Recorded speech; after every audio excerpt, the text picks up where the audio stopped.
বিসমিল্লাহির রহমানির রহিম। শিক্ষার্থীরা কেমন আছো তোমরা? আশা করছি এই শীতকালীন ছুটিতে তোমরা মহান আল্লাহ তাআলার অশেষ রহমতে ভালোই ছিলে, সুস্থই ছিলে। আমি একটু অসুস্থ ছিলাম, মহান আল্লাহ তাআলার অশেষ রহমতে এখন সুস্থ আছি। আমরা বেশ কিছু ক্লাস আমাদের ছুটির আগে কোষ রসায়ন এই অধ্যায়টি নিয়ে আলোচনা করছিলাম। আজকে হলো কোষ রসায়ন অধ্যায়টির তোমাদের সর্বশেষ লেকচার হবে। আমরা এনজাইম পড়ছিলাম, তো চলো আজকে আমরা এনজাইমের শেষ যে অংশটুকু আছে সেটুকু নিয়ে আলোচনা করি। ইতিমধ্যেই তোমাদের অনলাইন পরীক্ষা শুরু হয়েছে, আর তোমরা তোমাদের শিক্ষকদের যথাযথ নির্দেশনা অলরেডি পেয়ে গেছো, এবং সেই নির্দেশনা অনুযায়ী আশা করছি তোমরা ভালোভাবে প্রিপারেশন নিয়েছো এবং ভালোভাবেই পরীক্ষায় পারফর্ম করতে পারছো। আস্তে আস্তে তোমরা এই অনলাইনের যে তথ্য প্রযুক্তির বিষয়গুলো আছে সেগুলোর সঙ্গে পরিচিত হয়ে যাবে এবং তোমরা আরও দক্ষ হয়ে উঠবে। আর যে কোনো সহযোগিতায় তোমরা শিক্ষকদের সঙ্গে অবশ্যই যোগাযোগ করবে। নিজেদের মধ্যে গুজব না করে, নিজেদের মধ্যে আলোচনা না করে অবশ্যই শিক্ষকদের পরামর্শ করবে, তাতে করে তোমাদের যে সমস্যাগুলো আছে সহজেই সমাধান হয়ে যাবে। তো আজকে আমরা মূল ক্লাসে চলে যাই। আমরা যেহেতু এনজাইম পড়াচ্ছিলাম, আজকে হলো আমাদের এনজাইমের দ্বিতীয় ক্লাস, সেটি হচ্ছে লাস্ট ক্লাস অ্যাকচুয়ালি। এনজাইমের কার্যকারিতার প্রভাবক সমূহ। আমরা জানি যে এনজাইম হচ্ছে এক ধরনের প্রভাবক। এটি বিক্রিয়ায় উপস্থিত থেকে বিক্রিয়াকে ত্বরান্বিত করে, এবং এটি হচ্ছে বিক্রিয়ার যে বিক্রিয়ক এবং উৎপাদ তার সঙ্গে কোনো রকম বিক্রিয়া করে না, অর্থাৎ বিক্রিয়া শেষে এটি মুক্ত অবস্থায় থাকে, এবং যখনই এর কাজ শেষ হয়ে যায় তখন হচ্ছে এনজাইমটি সেই উৎপাদ বা বিক্রিয়ক থেকে পৃথক হয়ে যায় অটোমেটিক্যালি। তো এই যে এনজাইম যে কাজ করবে বিভিন্ন বিক্রিয়ায় উপস্থিত থেকে প্রভাবক হিসেবে বা ক্যাটালিস্ট হিসেবে কাজ করবে, সেটা কি জিনিসের উপর নির্ভর করে বা কি প্রভাবক উপস্থিত থাকলে এনজাইমের এই কার্যকারিতাটা কম বেশি বা তোমার সমপরিমাণে হবে। প্রথমেই আসি, আমরা এখানে দেখতে পাচ্ছি তাপমাত্রা যদি 40 ডিগ্রি সেলসিয়াসের উপরে হয় এবং 0 ডিগ্রি সেলসিয়াস বা তার নিচের তাপমাত্রায় হয়, তাহলে এনজাইমের কার্যকারিতা দারুণভাবে কমে যাবে। তার মানে আমাদের রেঞ্জ হলো 35 ডিগ্রি সেলসিয়াস থেকে 40 ডিগ্রি সেলসিয়াস তাপমাত্রায় এনজাইমের যে বিক্রিয়ার হার সেটা হলো সবচেয়ে বেশি। তাই এই জন্যে 35 ডিগ্রি সেলসিয়াস থেকে 40 ডিগ্রি সেলসিয়াস পর্যন্ত তাপমাত্রাটাকে বলা হয় পরম তাপমাত্রা বা অপটিমাম টেম্পারেচার। অর্থাৎ 40-র উপরে উঠে গেলে এনজাইমের কার্যকারিতা কমে যাবে, এবং 0 ডিগ্রি সেলসিয়াস বা তারও নিচে অর্থাৎ মাইনাস টেম্পারেচারে এনজাইমের কার্যকারিতা কমে যাবে। আর এনজাইমের জন্য আমাদের তাহলে পরম তাপমাত্রা হলো 35 থেকে 40 ডিগ্রি সেলসিয়াস। দ্বিতীয়ত হলো পিএইচ। তোমরা জানো যে কোনো বিক্রিয়ার জন্য পিএইচ একটি অন্যতম উপাদান হিসেবে কাজ করে। এই পিএইচ হলো অতিরিক্ত অ্যাসিড বা অতিরিক্ত ক্ষার, এই দুটোতে এনজাইমের কার্যকারিতা সাধারণত নষ্ট হয়ে যায়। সেজন্যে অধিকাংশ ক্ষেত্রেই দেখা যায় এনজাইমের পিএইচ থাকতে হবে 6 থেকে 9-এর মধ্যে, অর্থাৎ খুব বেশি অ্যাসিডিকও হওয়া যাবে না, খুব বেশি ক্ষারীয় হওয়া যাবে না। মাঝামাঝি যে পিএইচটি আছে 6 থেকে 9, এই অবস্থায় যদি পিএইচ থাকে তখন কোনো বিক্রিয়ায় এনজাইম সবচেয়ে বেশি কাজ করতে পারবে। আর এক একটি নির্দিষ্ট এনজাইমের জন্য এক একটি অপটিমাম পিএইচ থাকবে, যে পিএইচে সবচেয়ে বেশি কাজ করতে পারে। যেমন তোমার উদাহরণস্বরূপ আমরা বলতে পারি পেপসিন যে এনজাইমটি আছে সেটি হলো পিএইচ 2-তে সবচেয়ে ভালো কাজ করে। সেলুবায়েজ হচ্ছে পিএইচ 5-এ কাজ করে, ইউরেজ পিএইচ 7-এ ভালো কাজ করবে, এবং ট্রিপসিনের জন্য এই অপটিমাম পিএইচটি হচ্ছে 8। এখন আমরা জানি যে এনজাইমের কার্যকারিতার অনেকগুলো প্রভাবক আছে, তার মধ্যে আরেকটি প্রভাবক হলো পানি। কোষে যদি পরিমিত পানি থাকে তাহলে এনজাইমের কার্যকারিতা স্বাভাবিক থাকবে। যেমন তোমার শুকনো বীজে যদি পানি থাকে না, আমরা জানি শুকনো বীজে পানি থাকে না, এই অবস্থায় কি থাকবে, এনজাইমটি নিষ্ক্রিয় থাকবে। কিন্তু যখনই সেখানে পানি প্রবেশ করবে তখনই সেখানে এনজাইম সক্রিয় হয়ে যাবে, এবং এখানে বিক্রিয়াগুলো যে ঘটবে সেই বিক্রিয়ার হারটিকে ত্বরান্বিত করবে। ধাতু হলো এনজাইমের কার্যকারিতার একটি প্রভাবক। কিছু ক্ষেত্রে যেমন ধাতু ম্যাগনেসিয়াম, ম্যাঙ্গানিজ, কোবাল্ট, নিকেল এগুলোর উপস্থিতিতে এনজাইমের কার্যকারিতাটা বেড়ে যায়। আবার কিছু ধাতুর উপস্থিতিতে এনজাইমের কার্যকারিতা কমে যায়। যেমন সিলভার, জিঙ্ক, কপার এই ধাতুগুলোর উপস্থিতিতে এনজাইমের কার্যকারিতা কমে যায়। সাবস্ট্রেটের ঘনত্ব, সাবস্ট্রেটের যে ঘনত্ব সেটার উপরে হচ্ছে এনজাইমের কর্মক্ষমতাটা নির্ভরশীল। সাবস্ট্রেটের ঘনত্ব যদি বাড়ে এনজাইমের কর্মক্ষমতা বাড়বে, আর ঘনত্ব কমে গেলে এনজাইমের কর্মক্ষমতাটা কমে যাবে।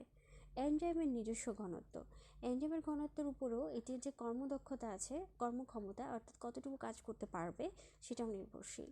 প্লাস হলো প্রোডাক্টের পরিমাণ যদি বেড়ে যায়, অর্থাৎ উৎপাদকের পরিমাণ যদি বেড়ে যায়, উৎপন্ন প্রোডাক্টের পরিমাণ যদি বেড়ে যায় তাহলে বিক্রিয়ার হার কী করবে, কমে যাবে। এটাও হচ্ছে এনজাইমের জন্য একটি প্রভাবক। তারপরে আসি আমরা অ্যাক্টিভেটর। আমরা জানি যে অ্যাক্টিভেটরের উপস্থিতিতে এনজাইমের বিক্রিয়ার হার কী করে যায়, বেড়ে যায়। এরপরে হলো প্রতিরোধক বা ইনহিবিটর। এই ইনহিবিটরটা হলো এর দ্বারা এনজাইমের কার্যকারিতা বাধাগ্রস্ত হয়। তার মানে এটি হলো এনজাইমের জন্য একটি অন্যতম প্রভাবক, যেহেতু এনজাইমের কার্যকারিতা এর দ্বারা বাধাগ্রস্ত হয়। তাহলে এই এনজাইমের কাজ আসলে কি আমরা বুঝতে পারছি এই এনজাইম নিয়ে আলোচনা করে, সেটি হলো যে আমাদের যে শারীরবৃত্তীয় বিক্রিয়াগুলো পরিচালনা করে জীবদেহে যে কর্মক্ষম রাখা, শারীরবৃত্তীয় প্রক্রিয়ার বলতে হচ্ছে মূলত আমরা বুঝি যে বিক্রিয়াগুলো শারীরবৃত্তীয় প্রক্রিয়াতে আমাদের পরিচালিত হয় বিক্রিয়ার মাধ্যমে, বিভিন্ন রকম বিক্রিয়া সংগঠিত হয়। এগুলো যে পরিচালনা করবে সেটা কে করবে, এনজাইম এক ধরনের সেখানে প্রভাবক হিসেবে কাজ করবে, করে সেগুলোকে পরিচালনা করবে। সেজন্য আমাদের যে জীবদেহ আছে সেটাকে কর্মক্ষম থাকবে। যদি এই বিক্রিয়াগুলো ঘটে তখন আমাদের জীবদেহ থাকবে কর্মক্ষম। জীবদেহের গঠন, বৃদ্ধি এগুলো সব কিছুই নিয়ন্ত্রিত হয় এনজাইমের কার্যক্রম দিয়ে। এবং জীবদেহের যে শক্তি সঞ্চয় হয় এটার পিছনেও এনজাইম ক্রিয়াশীল থাকে।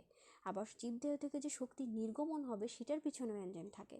তার মানে এটি গুরুত্বপূর্ণ, খুবই গুরুত্বপূর্ণ আমাদের জীবদেহের এই শারীরবৃত্তীয় বিক্রিয়াগুলোর জন্য। এটা বিক্রিয়ার গতিকে বাড়াতেও পারে, আবার বিক্রিয়ার পরে এটা যেহেতু অপরিবর্তিত থাকে তার মানে এটা বিক্রিয়ায় উপস্থিত থাকলে বিক্রিয়ার তেমন কোনো পরিবর্তন ঘটে না। আর স্বল্প পরিমাণ এনজাইম প্রচুর পরিমাণ সাবস্ট্রেটকে কিসে পরিণত করতে পারে, প্রোডাক্টে পরিণত করতে পারে, এবং বিভিন্ন জটিল যৌগকে সরল যৌগে পরিণত করতে পারে। দেহের বিভিন্ন রকম প্রয়োজনীয় যে রাসায়নিক দ্রব্য সেগুলোকে সংশ্লেষ করা মানে আবার ভাঙতে পারবে। যেমন স্টার্চ হাইড্রোলাইসিসের জন্য 100°C তাপমাত্রার প্রয়োজন হলেও যদি এনজাইম থাকে সেক্ষেত্রে স্বাভাবিক দৈহিক পরিবেশেও এই আমাদের যে অন্ত্র আছে, অন্ত্রে এই শ্বেতসার জাতীয় খাদ্যের পরিপাক ঘটতে পারে যদি সেখানে এনজাইম উপস্থিত থাকে। তার মানে আমাদের যে খাদ্যের পরিপাকটা হয় সেখানে 100°C তাপমাত্রার প্রয়োজন থাকলেও হাইড্রোলাইসিসের জন্য এনজাইমের উপস্থিতির কারণে আমাদের এই শ্বেতসার জাতীয় খাদ্যের পরিপাকটি ঘটে যায় এবং উৎপন্ন হয় হচ্ছে গ্লুকোজ। এভাবে আমাদের শরীরে আমিষ, চর্বি এবং আরও কিছু কিছু বড় যে জৈব অণুগুলো আছে সেগুলো যে বিশ্লেষণ সেগুলো স্বাভাবিক অবস্থায় ঘটে। সেই জন্য অনেকে এই এনজাইমের সিস্টেমেটিক কার্যক্রমই হলো জীবন এই কথাটি বলে থাকেন। তার মানে এনজাইম যদি সিস্টেম ওয়াইজ কাজ করে তাহলেই আমাদের জীবনটি কি হবে, পরিচালিত হবে। জীব অর্থাৎ উদ্ভিদ এবং প্রাণী উভয়ের জীবন পরিচালিত হবে। এখন আমরা দেখি যে জৈবিক কার্যক্রম অর্থাৎ জীবের যে কার্যক্রম সেগুলোতে কোথায় কোথায় কোন এনজাইম কিভাবে ব্যবহৃত হচ্ছে। জৈবিক কার্যক্রমে এনজাইমের ব্যবহারের মধ্যে প্রথমেই যে এনজাইমটি আমরা পড়ব সেটি হচ্ছে সেলুলেজ। সেলুলেজ এনজাইম কি? যে এনজাইমকে আমরা হাইড্রোলাইসিস করলে সেলোবায়োজ উৎপন্ন হবে সেটাকে আমরা বলবো কি, সেলুলেজ এনজাইম। যেমন সেলুলোজ থেকে সেলুলেজ এনজাইমের কার্যকারিতায় তৈরি হবে সেলোবায়োজ। আবার সেলোবায়োজ থেকে গ্লুকোজ উৎপন্ন হবে, সেখানে যে এনজাইমটি কার্যকর থাকবে সেটি হলো সেলোবায়োজ। তার মানে এই যে সেলুলোজ মৃত উদ্ভিদদেহ যদি আমরা জানি যে পচে যায়, যদি এগুলো পচে না যেত তাহলে সমস্ত পৃথিবী এখন পর্যন্ত কি থাকতো, মৃত উদ্ভিদ দিয়ে ভরা থাকতো। শুধুমাত্র এই সেলুলেজ এনজাইমের কার্যকারিতার কারণে এই এনজাইমগুলো কি হয়ে যায়, পচে মাটির সাথে মিশে যায়। আর তৃণভোজী যে যারা খড় ঘাস এগুলো খেয়ে বেঁচে থাকে, এসব প্রাণী যারা আছে যেমন তোমার গরু, ছাগল, ভেড়া, এগুলো এদের যে পুষ্টিতন্ত্র থাকে সেখান থেকেও সেলুলেজ এনজাইম ক্ষরণ হয়। ফলে আমরা জানি যে তারা কি করে, ঘাস খেলে এগুলো তাদের কি হয়ে যায়, হজম হয়ে যায়। মানুষের পুষ্টিতন্ত্রে থেকে এই সেলুলেজ ক্ষরণ হয় না, যে কারণে মানুষ যদি ঘাস বা কাঁচা উদ্ভিদ খায় তাহলে মানুষের কি হবে না, সেটি হজম হবে না, যেহেতু আমাদের পরিপাকতন্ত্রে সেই এনজাইমটি অনুপস্থিত। কিন্তু তৃণভোজী প্রাণীদের পরিপাকতন্ত্রে সেটি উপস্থিত আছে। তাহলে সেলুলোজের ব্যবহার কি কোন কোন ক্ষেত্রে আছে দেখি আমরা। এটা কিন্তু সেলুলোজ, নট সেলুলোজ। কফি প্রক্রিয়াজাতকরণে এই সেলুলোজ এনজাইম ব্যবহার করা হয়। পেপার, পাল্প, বস্ত্রশিল্প, তারপর ওয়াশিং পাউডার তৈরি, লন্ড্রির যে ডিটারজেন্ট, এটার একটা গুরুত্বপূর্ণ উপাদান হলো সেলুলোজ। ফলের যে জুস, বিভিন্ন ধরনের পানীয়, এগুলো উৎপাদনের জন্য সেলুলোজ এনজাইমটি ব্যবহার করা হয়। তাছাড়া ওষুধ শিল্পেও সেলুলোজ এনজাইমের ব্যবহার রয়েছে। এখন আমরা যে আরেকটি এনজাইম নিয়ে পড়ব সেটি হলো প্রোটিয়েজ। প্রোটিয়েজ কথাটি শুনে বোঝা যাচ্ছে যে এটি প্রোটিনের সাথে রিলেটেড। তার মানে যে এনজাইম প্রোটিনকে ভেঙে প্রোটিন ভাঙলে আমরা জানি কি তৈরি হবে, অ্যামিনো অ্যাসিড। অর্থাৎ অ্যামিনো অ্যাসিডে পরিণত করে তাকে আমরা প্রোটিয়েজ বলবো। আর প্রোটিয়েজভুক্ত এনজাইম কি কি আছে? পেপসিন, ট্রিপসিন, প্যাপেইন, এগুলো হচ্ছে প্রোটিয়েজভুক্ত এনজাইম। আচ্ছা, বীজের যে সঞ্চিত প্রোটিন, যেটা হচ্ছে অঙ্কুরোদ্গমের সময় এই প্রোটিয়েজ এনজাইমের কার্যকারিতার জন্যই হচ্ছে ভেঙে যায় এবং এটা দ্রুত কিসে পরিণত হয়, একটা ভ্রূণে পরিণত হয় এবং প্রয়োজন অনুযায়ী এটা নতুন প্রোটিনও তৈরি করতে পারে। আর আমরা যে প্রোটিন জাতীয় খাবার খাই সেটিও এই প্রোটিয়েজ এনজাইমের কার্যকারিতার কারণে আমাদের হজম হয়ে যায়, যেহেতু এটা প্রোটিনকে ভেঙে অ্যামিনো অ্যাসিড তৈরি করে। ফলে আমাদের দেহ কী থাকবে, সতেজ থাকবে, দেহ গঠিত হবে। এই প্রোটিয়েজের তাহলে কোথায় কোথায় ব্যবহার হতে পারে? যেহেতু এটা হচ্ছে প্রোটিনকে ভেঙে দিতে পারে, সেই জন্য এটা শিল্প, ওষুধ তৈরি, জীববিজ্ঞানের যে মৌলিক গবেষণা সেখানে এগুলো এই প্রোটিয়েজ এনজাইমটি ব্যবহার হবে। বেকারি শিল্পে হবে। তাছাড়া রক্ততঞ্চন প্রক্রিয়া, অর্থাৎ রক্ত যে জমাট বাঁধার প্রক্রিয়া, সেখানে হচ্ছে প্রোটিয়েজ নামক এক ধরনের এনজাইম ব্যবহার করা হয়। আচ্ছা, অ্যামাইলেজ হচ্ছে স্টার্চের একটি প্রধান উপাদান হলো অ্যামাইলেজ। কিছু কিছু স্টার্চের সবটুকু দিয়ে অ্যামাইলেজ তৈরি হয়, আর গ্লুকোজ একক সোজা চেইনের পলিমার সৃষ্টি করে স্টার্চ গঠিত হয়। এটা তোমরা পড়েছো ইতিমধ্যেই। আর যে এনজাইম এই অ্যামাইলোজের উপর কার্যকর ভূমিকা পালন করবে সেই এনজাইমটাকে আমরা বলবো কি, অ্যামাইলেজ। তার মানে এনজাইমটি কাজ করবে কিসের উপর? অ্যামাইলোজের উপর। তখনই আমরা সেই এনজাইমটিকে বলবো অ্যামাইলেজ। এই অ্যামাইলেজটি হচ্ছে দুই ধরনের, একটা হচ্ছে আলফা আর একটি হচ্ছে কি, বিটা। আলফা অ্যামাইলেজ হলো সাবস্ট্রেটকে ভেঙে ফেলবে, ভেঙে প্রথমে তৈরি করবে হচ্ছে ডেক্সট্রিন, আর বিটা অ্যামাইলেজ ওই ডেক্সট্রিনটাকে ভেঙে পরিণত করবে মল্টোজে। তাহলে এই অ্যামাইলেজের যে এনজাইম সেটির ব্যবহার কিসে? যেমন যেহেতু এটা স্টার্চকে ভাঙতে পারে বা স্টার্চের উপর এটা কাজ করতে পারে, সেই জন্যে স্টার্চ থেকে বিয়ার এবং মদ, এই দুটো উৎপাদন যে শিল্প, সেখানে এই অ্যামাইলেজ এনজাইমটি ব্যবহার হবে। কাপড়, বাসনকুসন থেকেও যদি আমরা স্টার্চ অপসারণ করতে চাই, সেক্ষেত্রে ডিটারজেন্টের মধ্যে অ্যামাইলেজ ব্যবহার করা হয়। তারপরে জটিল স্টার্চকে যদি আমরা সরল চিনিতে পরিণত করতে চাই বা গ্লুকোজে পরিণত করতে চাই, সেই জন্যে পাউরুটি শিল্পেও কী করতে হয়, অ্যামাইলেজের ব্যবহার করা হয়। এছাড়া প্যানক্রিয়েটিক এনজাইম হচ্ছে রিপ্লেসমেন্ট থেরাপি চিকিৎসা আছে একটি, সেটি হচ্ছে এই এনজাইমটি ব্যবহার করা হয়। এখন আসি আমরা যে অন্য আরেকটি এনজাইম পড়ব, সেটি হলো ক্যাটালেজ। আমরা যদি কোনো এনজাইমকে মানে ব্যবহার করি, যে এনজাইম হচ্ছে হাইড্রোজেন পারঅক্সাইডকে ভেঙে তৈরি করবে পানি আর অক্সিজেন, সেই এনজাইমটিকে আমরা বলবো হচ্ছে কি, ক্যাটালেজ।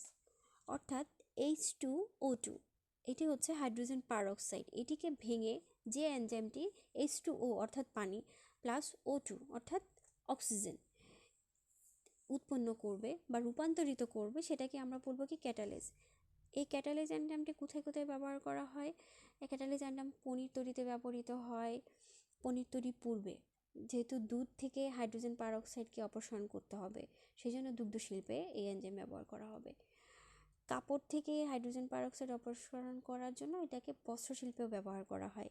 তাছাড়া চোখের যে কন্ট্যাক্ট লেন্স, এটার সাথে তোমরা একটা সলিউশন, কন্ট্যাক্ট লেন্সের সঙ্গে কন্ট্যাক্ট লেন্স পরিষ্কার করার জন্য একটা সলিউশন দেওয়া হয়, যাতে এটা পুনরায় ব্যবহার করা যায়। সেই সলিউশনে কী থাকে তাহলে? এই ক্যাটালেজ এনজাইম থাকে। এখন আসি আমরা জাইমেজ। জাইমেজ হচ্ছে এই কিছু কিছু ছত্রাক, বিশেষ করে ইস্ট জাতীয় ছত্রাক এর যে কোষ আছে, সেখানে এই এনজাইমটি থাকে এবং এই এনজাইমটা একটু জটিল প্রকৃতির। ইস্ট জাতীয় ছত্রাকে এই এনজাইম যে বিদ্যমান থাকে, এটি কী করে, শর্করাকে ফার্মেন্টেশন প্রক্রিয়ায় ইথাইল অ্যালকোহল আর কার্বন ডাইঅক্সাইডে পরিণত করে। আর এই জন্য এটাকে বলা হয় জাইমেজ। অ্যালকোহল যে উৎপাদন আর বেকারি শিল্পে এই জাইমেজ এনজাইম ব্যাপকভাবে ব্যবহৃত হয়। কারণ তোমরা জানো যে ইস্টকে বলা হয় চিনির ছত্রাক। এটা যেহেতু ইস্ট কোষে থাকে, আর এই ইস্ট কোষ আমরা জানি যে ইস্ট হচ্ছে পাউরুটি শিল্প, মদ্য শিল্প, এগুলোতে ব্যাপকভাবে ব্যবহার করা হয়। তার মানে ওই ইস্ট কোষে কি আছে, জাইমেজ এনজাইমের উপস্থিতি আছে সেজন্য। তাছাড়া জাইমেজ হচ্ছে ইস্ট থেকে যে জাইমেজ সংগ্রহ করা হয় সেটা হচ্ছে যে আমাদের যে বদহজম হয় মাঝে মাঝে, এই বদহজম হওয়ার জন্য এটা ওষুধ দেওয়া হয়, সেই ওষুধে ব্যবহার করা হয়। অ্যালকোহল উৎপাদনেও এটা ব্যবহার করা হয়, যেটা আমরা অলরেডি বলে ফেলেছি। এখন আসি আমরা লাইপেজ। এই লাইপেজ এনজাইম হলো লাইপোলাইসিস যে বিক্রিয়া আছে সেটাকে অংশগ্রহণ করে এই লাইপেজ হলো লিপিডকে আদ্র বিশ্লেষণ করে তৈরি করবে ফ্যাটি অ্যাসিড আর গ্লিসারল। সেই জন্য এই এনজাইমটাকে বলা হয় লাইপেজ, যেহেতু লাইপোলাইসিস বিক্রিয়ায় এটা অংশগ্রহণ করে। অধিকাংশ যে প্রাণীদেহ আছে, প্রাণীদেহে এই লাইপেজ এনজাইম হচ্ছে লিপিড খাদ্যের পরিপাক, পরিবহন আর প্রক্রিয়াজাতকরণে প্রধান ভূমিকা রাখবে। তার মানে এটা লিপিড জাতীয় খাদ্যের পরিপাক, পরিবহন আর প্রক্রিয়াজাতকরণ, এই তিনটি কাজে ভূমিকা রাখবে। কোথায়? অধিকাংশ প্রাণীদেহে। দই আর পনির শিল্পে এটা ব্যবহার করা হয়, বেকারি শিল্পে, ডিটারজেন্টে, প্লাস হলো জৈব অনুঘটক হিসাবেও এই এনজাইম ব্যবহার করা হয়। তাছাড়া আমাদের যে অগ্নাশয় আছে, অগ্নাশয়ের যে বিভিন্ন রোগ, এই রোগ নির্ণয়ের জন্য রক্তের লাইপেজ কী করা হয়, পরীক্ষা করা হয়। হ্যাঁ, সেই জন্যে ডাক্তাররা দেখবে যে লিভারের টেস্ট দেওয়ার সময় এই লাইপেজ টেস্টটা দেয়। ব্যবহারিক জীবনে এনজাইমের প্রয়োগ আর গুরুত্ব কী কী আছে, এখন আমরা সেটা সম্বন্ধে জানবো। এই ব্যবহারিক জীবনে কোথায় কোথায় এতক্ষণ আমরা কি পড়লাম? আমরা পড়লাম হচ্ছে যে জৈবিক কার্যক্রমে এনজাইমের ব্যবহার। এখন পড়বো আমরা আমাদের যে ব্যবহারিক জীবন আছে সেখানে এনজাইমের কী কী প্রয়োগ আছে। প্রথমেই আমরা পড়ছি কি, ফলের রস তৈরি। আম, কমলা লেবু, আপেল, আঙুর, এগুলো কি ফলের রস তৈরি করা হয় এনজাইম ব্যবহার করে। এসব ফলের রস তৈরি গেলে কি এনজাইম ব্যবহার করা হয়? প্যাকটিন। যে কারণে ফলের রসের যে ঘোলাটে অবস্থাটা আছে সেটা কেটে যাবে এবং রসটা পরিষ্কার এবং স্বাদযুক্ত হবে এই এনজাইমের কারণে। পনির তৈরিতে তোমরা জানো যে দুধ থেকে পনির তৈরিতে কোন এনজাইম ব্যবহার করা হয়? Renin enzyme. রেনিন এনজাইম হচ্ছে দুধের যে ননি অর্থাৎ স্বর সেটাকে জমাট বাঁধতে সহায়তা করবে। ফলে কি হয়, এই যে ননি বা দুধের স্বর, সেখান থেকে কি তৈরি করা হয়? পনির তৈরি করা হয়। কাপড়ের দাগ মুছে ফেলার জন্য, কাপড়ের দাগ উঠানোর জন্য অ্যামাইলেজ আর লাইপেজ এই দুইটা এনজাইম ব্যবহার করা হয়। এর ফলে দাগ একেবারে উঠে যায়, কিন্তু কাপড়ের কোনো কি হবে না, ক্ষতি হবে না। চামড়া থেকে লোম মুক্তকরণ, যেটা তোমরা জানো যে ট্যানারি শিল্পে খুবই গুরুত্বপূর্ণ একটা জিনিস। ট্যানারিতে যে লেদার তৈরি করা হয় সে সময় কি করা হয়, কাঁচা চামড়া থেকে লোমগুলোকে সরিয়ে ফেলতে হয়, আলাদা করা হয়। সেক্ষেত্রে প্রোটিওলাইটিক এনজাইম ব্যবহার করা হয়। ক্ষত নিরাময়ে ব্যবহার হয়, যেমন চামড়ার মধ্যে যে সৃষ্ট পুড়ে যাওয়ার ফলে এক ধরনের ক্ষত তৈরি হয়, এটাতে এনজাইম ব্যবহার করা হয়। হজম সংশোধনের ক্ষেত্রেও এনজাইমের ব্যবহার রয়েছে। যেমন আমাদের শরীরে যদি এনজাইমের পরিমাণ কমে যায় সেক্ষেত্রে কি হজমের সমস্যা দেখা দেয়, আর এনজাইমের এই ঘাটতি পূরণ হলে হজমের অনিয়মটা তখন কি হয়ে যাবে, চলে যাবে। প্যাপসিন, অ্যামাইলেজ, প্যাপিন এগুলো হচ্ছে এনজাইম হজমে সাহায্য করে।